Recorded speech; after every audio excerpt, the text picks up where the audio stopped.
welcome to the wonderful world of dodgy movies and TV. I am your host, movie and TV Mistress.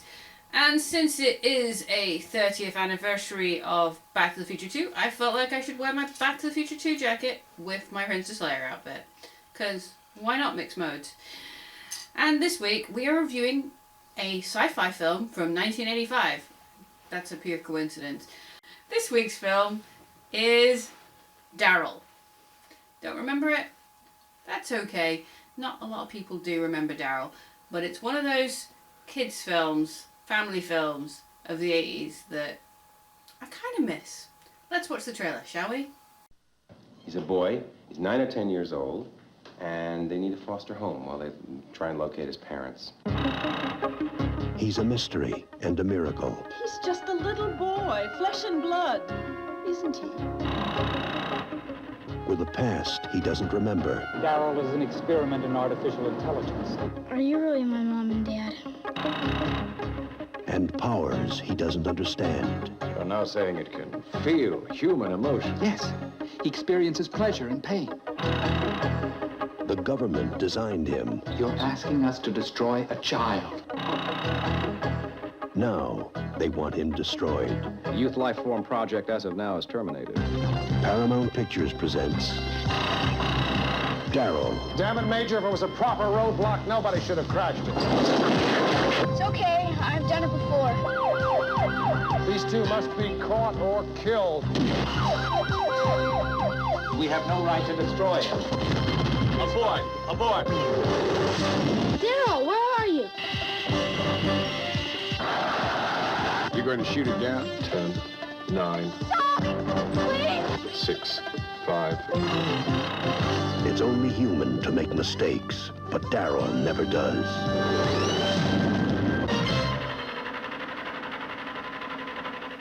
Wow. Okay, so that trailer just spoiled absolutely everything.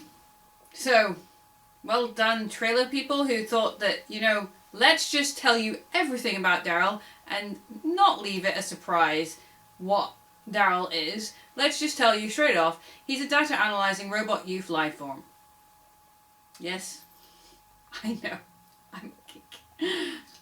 So, if you recognize D.A.R.Y.L, you may recognize him from such movies as Neverending Story. Neverending Story. Da, da, da, da, da, da, da. Sorry. Really, I have been just, kicking on Stranger Things. Anyway, yes, that is Bastian Balthazar Bucks. And yes, I'm a geek for knowing that too. Yes, he was the original Bastian Balthazar Bucks from Neverending Story. Read the book and gave the Empress her name. And he's also from Cocoon and Cocoon Return. So this kid knows sci-fi. He knows fantasy very well. And like a lot of 80s, it was either Aliens, because we had E.T., we had Mac and Me, Aliens, Alf, and Predator, Or we had kid robots like Small Wonder, and You Thought Your Parents Were Weird, and D.A.R.Y.L. Oh, and don't forget Johnny Five. But the rest of those ones looked like human kids, because apparently parents wanted robots for children? Who knew? So the movie is basically about a kid that some old couple finds in the middle of the woods. It kind of starts like this.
What's your name, son? My name is D.A.R.Y.L. And what you doing up in these parts, hmm? I don't know.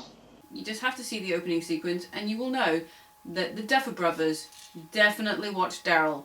before they made the first series of Stranger Things. It's kind of sad, in a way, that the Duffer Brothers don't get Barret Oliver to be in the show, but apparently he's now a photographer rather than an actor. The director of this film is a guy called Simon Windsor. He's Australian. He's probably well known for this movie, Quickly Down Under, Harley Davidson and the Marlboro Man, Crocodile Dundee in Los Angeles, The Phantom, and some other random films that star Paul Hogan like Lightning Jack. What is this movie about? Right, let me see. Let's not go into the details that the trailer points out. Let's just deal with it this way. This is a movie about a couple in a Midwestern town, probably, that can't have kids, who want a kid and get a special boy who is extremely intelligent and very strong. Okay, you don't really see the strong bit, but he can definitely possibly orbit a baseball around the Earth. Sound like Superman? Sound like Brightburn? Brightburn, terrifying Superman movie. If Superman went fucking rogue. But this is a movie about a kid who just wants to be a kid. It's basically Pinocchio. And it's about a kid wanting to become human, wanting to be treated as human but not knowing he's a robot. Becomes human when you can't tell a difference anymore. So Pinocchio becomes a real boy when you can't tell a difference between a real boy and a wooden puppet. So before AI, we had D.A.R.Y.L. And AI was Pinocchio, so much Pinocchio. But this did it in a way that was just pure 80s. And Stanley Kubrick's Steven Spielberg movie was just awful. Beautiful, but really depressing and dark. This movie's dark, but fun at the same time. So D.A.R.Y.L. is fostered by a family that can't have kids, and they can't adopt until they foster, so they foster D.A.R.Y.L. And he becomes friends with the neighbour's kid, and the neighbour's kid basically teaches him about the fact that his sister is a hooker, or a hooker in training. Seriously, everyone says that 80s films for kids are so rude. Well, they are, but that was the 80s. And do you know what? So what if they were rude? That's how kids talked. Have you watched Stranger Things? They're making out in the 3rd series. Seriously. So they make friends, they play baseball, he knocks the baseball out of the park, literally, and wins the baseball championship, and he can do no wrong, as the trailer says, because he's perfect, because he's a robot. They get into the science behind D.A.R.Y.L. and how he became what we see in the film, and that basically he's a test tube baby, and they basically put a microcomputer in his brain, and so he's a robot. Does that really make you a robot? Doesn't that make you a cyborg? And doesn't that mean he still is human? But apparently it's not just a microcomputer, it's an entire brain, so he doesn't need oxygen. The ending is a bit weird. Basically he dies, but doesn't, because he's a robot. Anyway, I know I'm disappointed by the end, but it's also just really touching and beautiful, and it's what every kid wanted. I just didn't want Small Wonder. That girl creeped me out. Ugh. The music in this film is also composed by a guy called Marvin Hamlish, who, if you do know anything about your Bond films, you may recognise that name, because he's the composer for the film The Spy Who Loved Me. Probably one of the better and most well-known Bond films, because it ends with this classic sequence. 007 Triple X. Bond, what do you think you're doing? working the British end up, sir. Nobody does. Anyway, back to D.A.R.Y.L. I don't know why I keep going off on tangents. I just do. I like Barret Oliver. He did a great job. He's actually, in my opinion, better than the Flight of the Navigator child because, well, I feel like they're in the same place. You see, let me explain. The scenes where you see the computers that are basically the memory banks of D.A.R.Y.L, that's behind the scenes at Epcot. And Flight of the Navigator ship is at Magic Kingdom. It's been painted, but it's still there. And I feel like when you see some of the places that D.A.R.Y.L is tested on at, look very familiar to a certain place that, well, the Navigator was at. And also, the sister of the neighbour kid was in a TV show called Square Pegs with Sarah Jessica Parker. So they probably are connected. And maybe they're in the same universe. And maybe freaking NASA and the American military need to stop testing on little kids in the 80s and making them go rogue and steal freaking fighter jets, you know, Blackbirds, and flying them. And I felt like when I saw those shots of him flying the plane, I felt like I'd seen them in an adult movie that I'd watched as a child called Firefox, starring Clint Eastwood.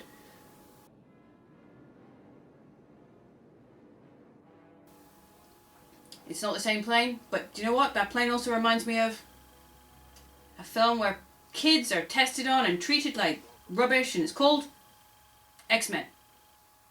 I don't point him a gun, but I'm really frustrated. Why? Why did the 80s just decide, you know what? Kids need to be tested on. Kids need to be made better than they are. Kids need to be made into robots. Need to be made into mutants. Need to have Goonies and Monster Squads. Oh man. The 80s were weird. But I grew up then and I loved it. And kids' films inspired Stranger Things, which is a good thing. And I know, since we are getting to the end of the teens, of the 20 teens, I don't know what we are in right now. You know, it's 2019, we're getting to the end of this period, this decade. So that means in the next decade, we're going into the 90s. And I'm terrified of that. Because who wants to relive Wilma Flintstone and Betty Rubble doing their thing, or Super Mario Brothers? Really? Do we need to relive that? We're already reliving Jurassic Park with Jurassic World. Do we need to relive? Oh God, Sonic the Hedgehog's coming out. We're reliving the 90s, people! Please, make it stop. Take us back to the 80s. Or the 50s. I don't mind, but not the 90s. Anyway, that's my thoughts on D.A.R.Y.L. No, really. D.A.R.Y.L is a great film. It's a brilliant kids family film. True, a lot of critics hated and panned this film when it came out, and it didn't do very well at the box office. It was up against films of 1985 like Back to the Future. You had Ghostbusters at the end of 84, you had Back to the Future, you had Flight of the Navigator, and lots of other sci-fi films and films of 1985 that, well, it's hard to compete. But this movie's actually quite a sweet story. It stars Michael McKean. You might remember him from Spinal Tap. Yeah. It also has Colleen Camp. You might remember her from Clue, which also starred Michael McKean. And you might recognise a whole load of people in this film. But you won't know why. Because they're all great character actors that turn up in things that you just sort of go, I've seen them before. But don't worry. Just enjoy the ride of watching D.A.R.Y.L experience life and be a kid. And then get tested on. And then kick the military's ass. And trick them into thinking he's dead. Because he's D.A.R.Y.L and he's practically perfect in every way. Okay, so that's it. Next week I will be reviewing another sci-fi film from the 80s. I haven't decided which one yet, but I have a few in mind. And I'm sticking with the 80s theme because, well, Star Wars came out in the 80s. Okay, the second two movies came out in the 80s. Remember, hit the subscribe button. And when you hit the subscribe button, hit that notification bell over there, because that will notify you when I upload. And please leave some comments down below. Facebook, Twitter, Instagram, on my YouTube. All links are in the description. Let me know what you're thinking. Give me questions and I'll answer anything. And yeah. Thank you very much for watching. Really loving the fact that people are watching these videos, and I appreciate anyone who does. So thank you for that. And I will see you all again next week for another sci-fi review. Bye! Look at what you see.